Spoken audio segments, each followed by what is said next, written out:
Masuknya Islam ke anak benua India. Tahun-tahun menjelang masuknya Islam, agama Jaina tidak lagi populer. Demikian pula agama Buddha sedang menurun.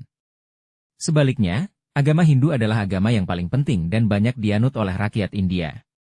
Hampir semua raja yang sedang berkuasa menganut agama tersebut. Kasta Brahmana Hindu menekan keras para penganut agama Buddha. Di sisi lain, di antara para penganut agama Hindu itu sendiri terjadi perebutan kekuasaan. Gambaran umum tentang masyarakat India saat Islam memasuki wilayah ini menunjukkan indikasi yang sangat sulit bagi proses Islamisasi. Ini menunjukkan bahwa betapa kuatnya pengaruh dan dominasi kultural yang telah dibentuk oleh pendahulu dan penguasanya dalam menciptakan ideologi keagamaan dan sentimen kulturalnya.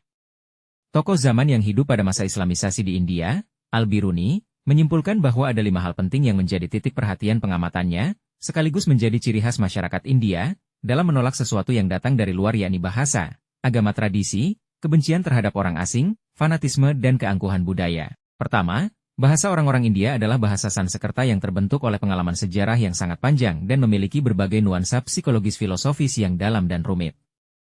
Bahasa ini berbeda jauh dengan bahasa kaum muslimin saat itu, Arab dan Persia. Masuknya Islam ke anak benua India.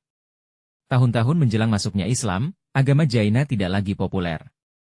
Demikian pula agama Buddha sedang menurun.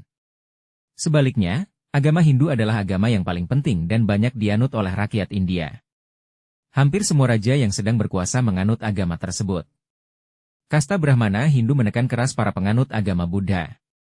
Di sisi lain, di antara para penganut agama Hindu itu sendiri terjadi perebutan kekuasaan. Gambaran umum tentang masyarakat India saat Islam memasuki wilayah ini menunjukkan indikasi yang sangat sulit bagi proses Islamisasi. Ini menunjukkan bahwa betapa kuatnya pengaruh dan dominasi kultural yang telah dibentuk oleh pendahulu dan penguasanya dalam menciptakan ideologi keagamaan dan sentimen kulturalnya. Tokoh zaman yang hidup pada masa Islamisasi di India, Al-Biruni, menyimpulkan bahwa ada 5 hal penting yang menjadi titik perhatian pengamatannya, sekaligus menjadi ciri khas masyarakat India, dalam menolak sesuatu yang datang dari luar yakni bahasa, agama tradisi, kebencian terhadap orang asing, fanatisme dan keangkuhan budaya. Pertama, bahasa orang-orang India adalah bahasa Sanskerta yang terbentuk oleh pengalaman sejarah yang sangat panjang dan memiliki berbagai nuansa psikologis filosofis yang dalam dan rumit. Bahasa ini berbeda jauh dengan bahasa kaum muslimin saat itu, Arab dan Persia. Dalam perkembangan selanjutnya, terjadilah perluasan kekuasaan Islam yang terus-menerus dari pemerintahan Islam.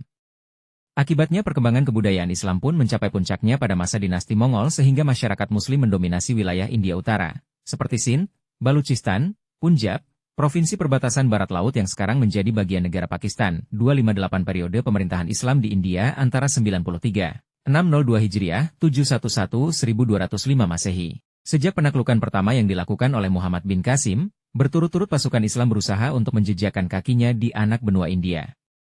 Dinasti Abbasiyah tercatat meluaskan wilayah kekuasaannya sampai ke sini, dengan menaklukkan sebagian wilayah Multan dan Kashmir pada tahun 151 Hijriah, 768 Masehi. Pada masa kelemahan dinasti Abbasiyah, di anak benua India berkuasa beberapa pemerintahan Islam, sebagai khas dari penguasaan orang-orang Muslim Turki terhadap sebagian wilayah yang terbatas di India. Di antara pemerintahan-pemerintahan ini yang terkenal adalah sebagai berikut. 1. Pemerintahan Al-Mahaniyah di Sindan pada tahun 198 Hijriah, pendirinya adalah Fadl bin Mahan. 2. Pemerintahan Al-Hibariyah di Sindh pada tahun 240 Hijriah, pendirinya adalah Umar bin Abdul Aziz Al-Hibari. 3. Pemerintahan Asamiyah di Multan pada tahun 279 Hijriah, pendirinya adalah Muhammad bin Qasim As-Sami. 4. Pemerintahan Ismailiyah di Multan pada tahun 375 Hijriah, di antara penguasanya yang terkenal adalah Jalm bin Syaiban. 5. Pemerintahan Al-Madaniyah di Makran pada tahun 340 Hijriah, pendirinya adalah Isa bin Adan. 6. Pemerintahan Al-Ghaznawiyah pada masa antara tahun 366582 Hijriah 9761186 Masehi, pendirinya adalah Mahmud Al-Ghaznawi. Sultan Mahmud Al-Ghaznawi adalah penguasa Ghaznawiyah yang paling terkenal. La adalah penguasa Muslim pertama yang berhasil menguasai sebagian besar wilayah India. Setelah itu ia menguasai Kashmir dan sebagian besar kawasan Asia Tengah, Asfahan, dan sebagian besar Iran. Kekuasaan yang ia miliki sangat luas. La telah menyerang India sebanyak 17 kali, yang semuanya dimenangkannya. Hampir setiap tahun sekali dia menyerbu India, sehingga menundukkan Punjab, Multan, dan sebagian besar wilayah India. La mempunyai usaha yang sungguh-sungguh untuk menyebarkan Islam di India. La merupakan sultan muslim paling terkemuka yang pernah memerintah India. La telah menjadikan India sebagai satu pemerintahan menggantikan negara-negara kecil dan pemerintahan-pemerintahan yang terpecah belah. Pemimpin-pemimpin yang paling menonjol dari Daulah Ghaznawiyah adalah A. Alip Takin, 351-352 Hijriah, 962963 Masehi. B. Sabaktakin Abu Mansur, 366-387 Hijriah, 976997 Masehi. C. Mahmud bin Sabaktakin, 388-421 Hijriah, 998130 Masehi. D. Ibrahim Jahir Daulah, 451492 Hijriah, 1059-1098 Masehi. Pada masa antara 1030 Masehi hingga berakhirnya pemerintahan ini pada 1186 Masehi, banyak para ulama, sarjana, penyair, dan guru sufi dari kota-kota di Asia Tengah, Iran, dan wilayah Arab lainnya, termasuk Samarkand, Bukhara, Kashgar, Naisabur, dan Baghdad merasa tertarik untuk tinggal di Lahore. Meskipun mereka berhasil mengisi daerah-daerah baru, kaum muslimin ini, dengan berbagai pengalaman dan potensi yang telah mereka kembangkan di daerah sebelumnya, belum memainkan peran yang signifikan. Ini terjadi karena mereka, tampaknya, hanya bisa memainkan peran itu di pusat-pusat kekuasaan. Akibat perpecahan intern dan perebutan kekuasaan, dinasti ini melemah dan tidak mampu bertahan menghadapi serangan Turki Saljuk dan Daulah Ghauriyah. 7. Pemerintahan Ghauriyah pada masa antara tahun 543602 Hijriah, 1148-1206 Masehi. Pemerintahan Ghauriyah dinisbatkan pada tempat tumbuh berkembangnya pemerintahan ini, yakni wilayah pegunungan yang berada di antara Herat dan Ghaznah di Afghanistan. Sedangkan pusat pemerintahannya adalah Firuzkoh. Orang-orang Ghaznah banyak mengangkat para penguasa dari Ghaur di Ghaznah dan wilayah sekitarnya. Orang yang pertama kali menjadi kepala pemerintahan negeri ini adalah Muhammad Abul Musyafar bin Izzuddin Hussein al-Ghauri.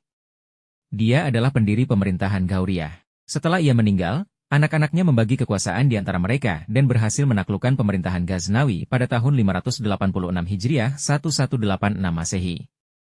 Pengaruh mereka semakin meluas sehingga meliputi Afghanistan dan India.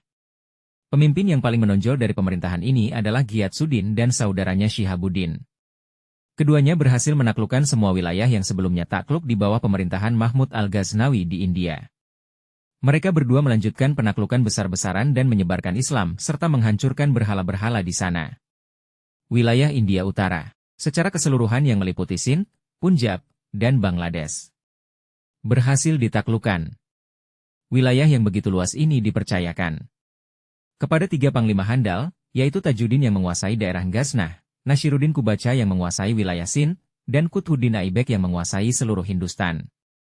Pemimpin-pemimpin yang paling menonjol dari Daulah Ghauriyah adalah A. Ghiatsuddin Muhammad bin Sem 558599 Hijriah 11631203 Masehi. B. Shihabuddin Muhammad bin Sem 599602 Hijriah 12031206 Masehi. Dinasti Al-Ghauri melemah pada masa gelombang serangan tentara Mongolia di bawah pimpinan Genghis Khan. Pada masa kepemimpinannya, pasukan Genghis Khan telah memporak-porandakan negeri-negeri di Asia Selatan, Asia Tengah, Asia Barat, dan bahkan Eropa.